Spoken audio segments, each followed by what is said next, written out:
We all think we know Cleopatra, right? Stunning queen, draped in gold, who seduced powerful Roman men and met her end with a dramatic snakebite. But what if I told you that the story we've been told is mostly Roman propaganda, a blockbuster hit written by her enemies? The real story of Cleopatra's final days is less about a love-struck drama queen and more about a brilliant, ruthless politician fighting for her kingdom and her children's lives. Forget the Hollywood glamour for a second. The truth is a tangled web of political chess, betrayal, and a desperate gamble against the most powerful man in the world.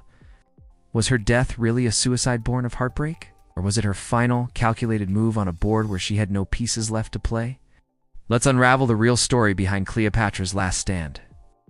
After losing the Battle of Actium, Cleopatra and Mark Antony fled back to Alexandria.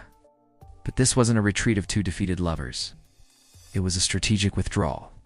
Cleopatra immediately started planning her next move.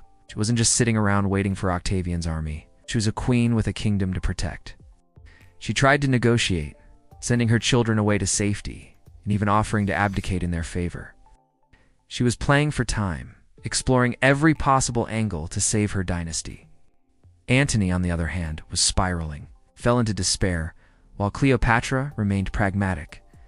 Even trying to build new ships to escape down the Red Sea, her mind was always working, always calculating. When Octavian finally arrived at the gates of Alexandria, the situation was dire. Antony, hearing a false rumor that Cleopatra was dead, took his own life. But even his death was part of the political theater. He was brought to Cleopatra's mausoleum, where she had barricaded herself and died in her arms. It sounds romantic, but for Cleopatra, it was the loss of her last major ally. Now, she was truly alone. Facing Octavian, the man who wanted to parade her through Rome in chains as the ultimate symbol of his victory. This is where the story gets really intense. Octavian met with her, not to console her, but to secure her kingdom's vast wealth and to ensure she wouldn't escape. So what about the snake? It's a famous asp hidden in a basket of figs. Many historians now question this. For one, it would be incredibly difficult to smuggle in a snake venomous enough to kill her and two handmaidens without being discovered.